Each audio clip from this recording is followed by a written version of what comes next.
Hello students, how are you all? We are at page number 7 of chapter 1 Psychology class 12.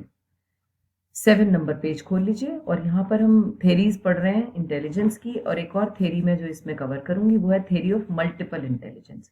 Howard Gardner ने इसे propose किया था. As you can see on your screen the name of the proposer is Howard Gardner. Okay, so here is Howard Gardner propose the theory of multiple intelligence.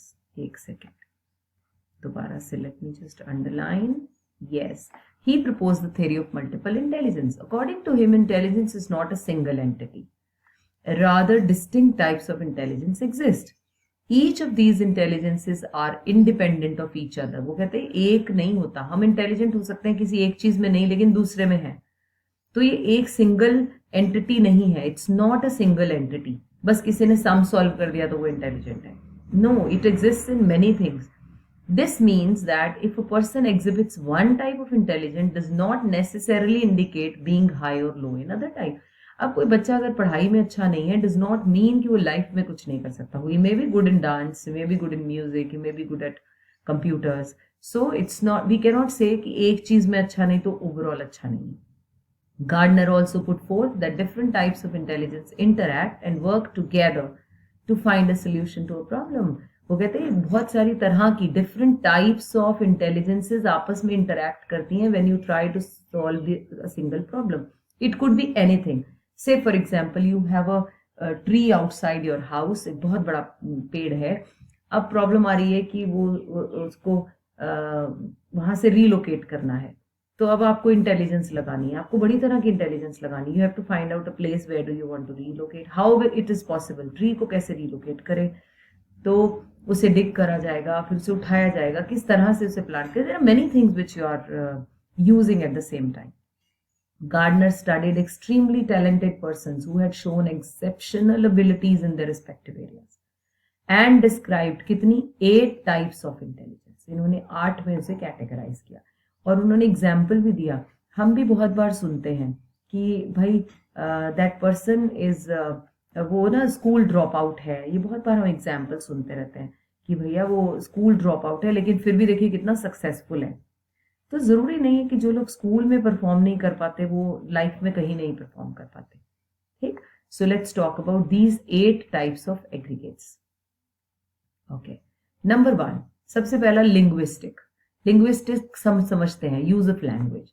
हमने बहुत सारे लोगों को देखा है जो बड़े वर्ड स्मार्ट होते हैं. इसके लिए एक टर्म यूज करते हैं वर्ड स्मार्ट.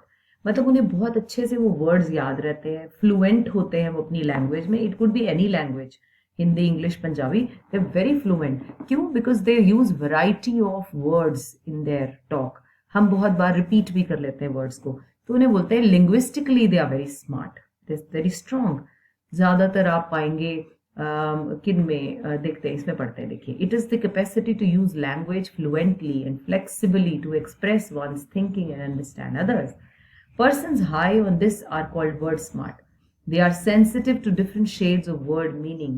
Articulate करते हैं, उसे convert करना, समझना कौन सा word कहाँ लगेगा.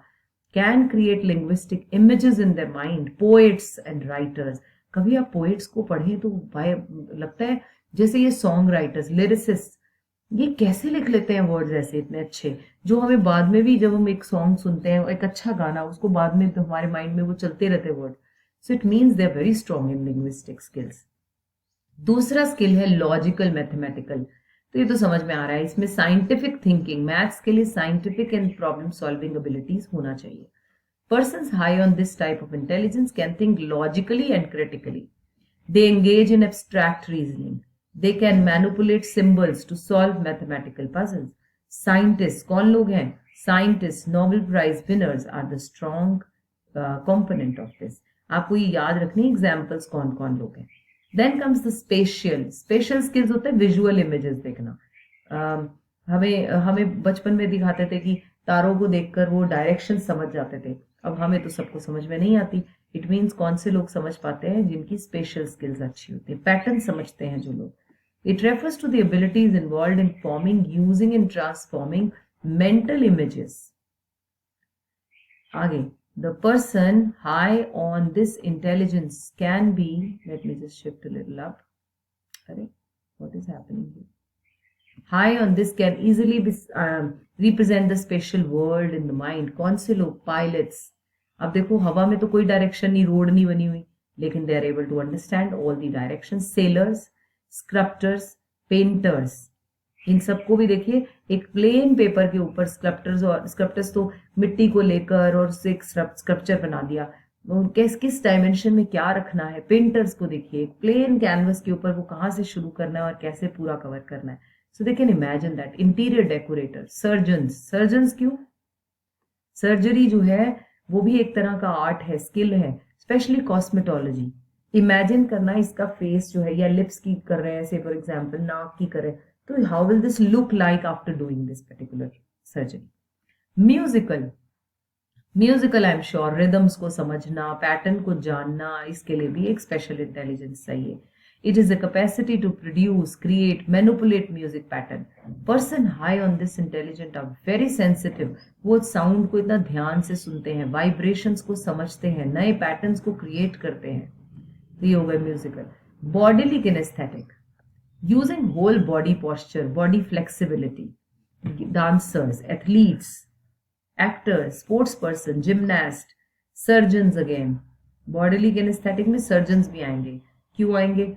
बिकॉज इसमें भी एक स्पेशल इंटेलिजेंस, बॉडी की फ्लेक्सिबिलिटी, बॉडी कहाँ से किधर से सर्जरी होनी है, कहाँ से, जैसे फैट रिमूव करते हैं बॉडी से, तो ये सारी चीजें भी उन्हें इमेजिन करनी पड़ती है. So this consist of use of the whole body और portions of it for display or construction of product. I'm sure you're able to understand. It's very simple and easy.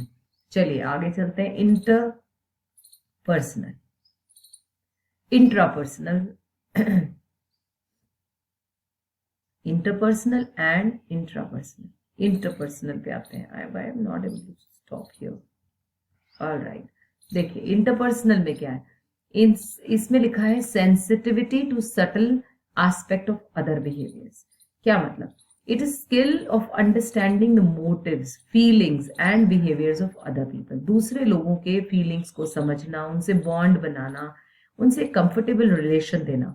ये किन में होना चाहिए? काउंसलर्स में होना चाहिए, साइकोलॉजिस्ट मेनली. साइकोलॉजिस्ट के पास आप जाते हो इस ट्रस्ट के साथ कि वो मेरी बात को समझेगा, मेरी प्रॉब्लम को समझेगा. तो उसमें भी तो ये कैरेक्टर होना चाहिए ना, बात को समझने का, उसमें ये फीचर होना चाहिए. काउंसलर्स जो हमें एजुकेशनल काउंसलर्स लाइफ काउंसलिंग देते हैं. Politicians they should be very good in interpersonal, लोगों की बात को समझना, लोगों की प्रॉब्लम्स को समझना. सोशल वर्कर्स, रिलीजियस लीडर्स, ये क्या करते हैं? रिलीजियस लीडर्स जो जितने बाबा लोग हैं, ये लोगों की बात को सुनना, समझना और उसके हिसाब से एक्शन करना. What do I mean by intrapersonal?